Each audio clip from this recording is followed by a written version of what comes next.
Hello, I'm Chris Oxley, partner for UHY Hacker Young in Manchester. Obviously now we're all preparing to come out of lockdown. Hopefully trade will start to pick up in the next few weeks.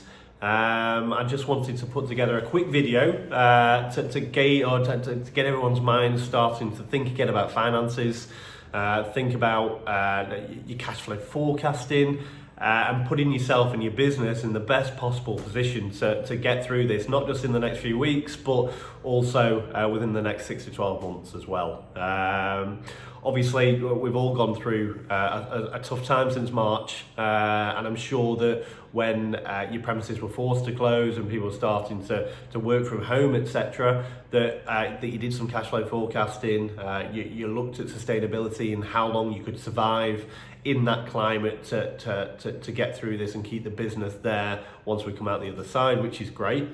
Now we're at a stage where it's great news and the trading activity might start again. So I think it's another apt time to revisit those forecasts and to revisit those cash flows. Obviously, at the moment, you'll be doing things like risk assessments, making sure that your premises is safe, is social distancing as possible, screens are up where screens need to be up, staff are protected, but it's also important that you protect that business. So over the last few weeks, it may be that you have you've taken some of the government support, things like the CBILS loans, the bounce back loans. You may also have deferred VAT.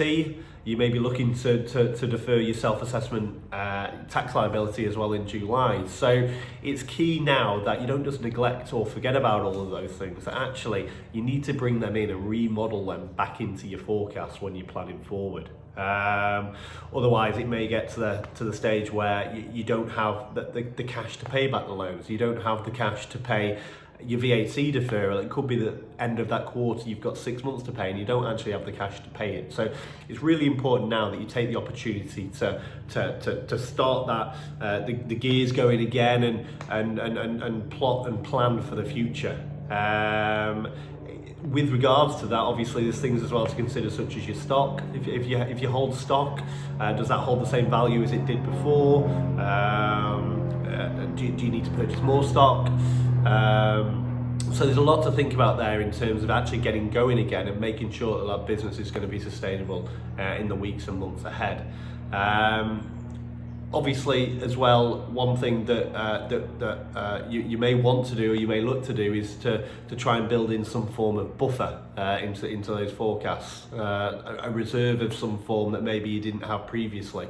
Obviously, this all took us by surprise. No one could have predicted it, but again, it's had a massive impact. So there's things that are going to be coming out of this that, again, we don't know too much about it yet, but the likelihood is that there'll be things like higher taxes that are going to come to obviously pay back all of the government support that has been handed out, and also things like, is there going to be a second wave, and will there be a second wave, and will your business be able to cope with a second wave? So it's really important that you get those models and those scenarios mapped out now, so that actually if something does happen in the future, that you're in a much better position to tackle it then. And then also, and the positive is that actually there's big opportunity, and there's big opportunity to come out of this. Whether that be an influx in customers come the beginning of June because everyone's been locked up in the houses and they can't wait to get out of the house and get to the shops, possibly. Obviously, there's been businesses that have actually seen an increase in activity over the last few months for the fact that people are at home and they've got more time to browse, they've got more time to go on the internet and shop online.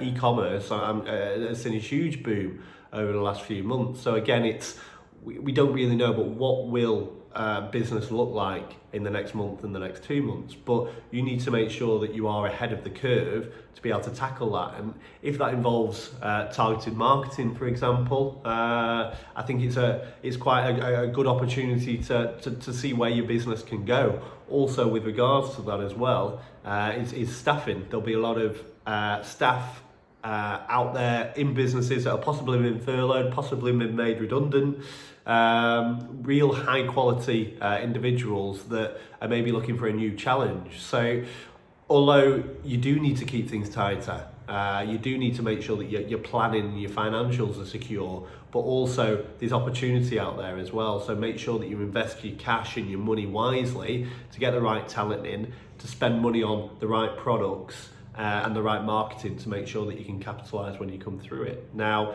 obviously here at UHY Hacker Young, we're constantly helping our clients, not just with financial modelling, but sound business advice as well. If anyone's listening to this and feels like they could do with a bit of support, even just a chat, by all means, drop me a line, drop one of my colleagues a line, or pick up the phone. Obviously, we're all in this together, and we'd love to make sure that everyone gets through this in the best shape possible. Thanks a lot.